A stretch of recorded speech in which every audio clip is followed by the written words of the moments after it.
Il y a de cela quelques années, un homme est venu me voir pour conseil. Il était meurtri de douleur et plein de regrets.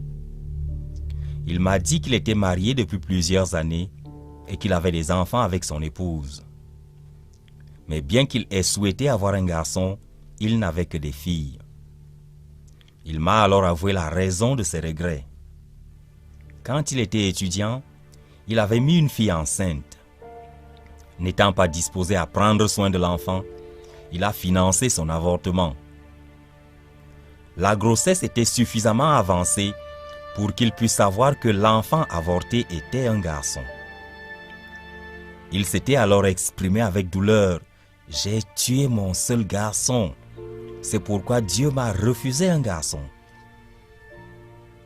À une autre occasion, j'avais accompagné un ami en mission d'évangélisation dans sa ville natale. À notre arrivée, nous avons trouvé sa sœur dans un état critique. Elle avait avorté et était maintenant victime de complications graves. Peu de temps après, elle mourut. Une autre dame m'a fait part du cauchemar qu'elle vivait. Elle avait constamment l'image d'un bébé sous ses yeux. C'était son propre bébé qu'elle avait avorté. Écoutez la confession de cette personne au sujet de l'avortement. La première fois que ma cousine avait avorté, c'était sans complications. Puis elle était à nouveau tombée enceinte. Nous lui avons alors conseillé de ne pas avorter ce bébé. Lorsque la grossesse a atteint 5 mois, elle a pris des médicaments et a avorté. Elle a subi des complications et son ventre a commencé à enfler et à sentir. Personne ne pouvait entrer dans sa chambre à cause de la mauvaise odeur. Elle a été amenée à l'hôpital et opérée. Son état ne s'est pas amélioré. Elle a commencé à pourrir, bien qu'étant vivante. Elle est décédée dans d'atroces douleurs à l'âge de 19 ans. Elle n'a pas eu l'opportunité de se repentir. J'avais également commis un avortement et après quelque temps, mon ventre a commencé à me faire mal. Mon état a empiré au point où j'ai dû avouer à mes parents ce que j'avais fait. Ma grand-mère m'a chassée de la maison et je me tenais à la porte en larmes. Les voisins m'ont entendu et m'ont amené à l'hôpital. Mes grands-parents et mon oncle ont refusé de passer me voir. Au moment où je devais sortir de l'hôpital, j'ai appelé l'homme qui m'avait mise enceinte, mais il a refusé de me rencontrer parce que j'avais avorté son enfant.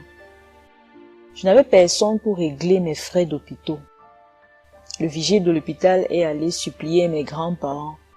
Ils ont payé ma facture, mais on dit qu'ils ne voulaient plus me voir à la maison. Avorter, c'est mettre un terme à une grossesse en retirant ou en expulsant un embryon ou un fœtus de l'utérus, causant ainsi sa mort. Un avortement peut se produire de manière spontanée suite à des complications survenues au cours de la grossesse. Il peut aussi être provoqué. Dans ce documentaire, nous attarderons sur l'avortement provoqué. L'avortement, dans ce cas, est le fait de mettre un terme à une grossesse humaine de façon délibérée, le plus souvent au cours des 28 premières semaines. C'est le fait de tuer et d'expulser de l'utérus un bébé qui n'est pas encore à terme et qui ne peut par conséquent pas survivre à l'extérieur. C'est assassiner volontairement un bébé qui est encore dans le sein maternel. La vie commence à la conception et continue jusque dans l'éternité. À partir du jour de la conception, l'œuf fécondé est un enfant. Il renferme tous les gènes de ses parents. À cette phase, l'enfant est appelé zygote. Ce zygote se développe dans l'utérus au cours de diverses phases pour devenir après la naissance un nouveau-né, un nourrisson, un tout petit, un enfant, un adolescent, un adulte, etc. Que ce soit des zygotes, des enfants ou autres, ce sont tous des êtres humains vivants à différentes étapes de la vie. Personne n'a le droit de mettre fin à la vie de quelqu'un d'autre,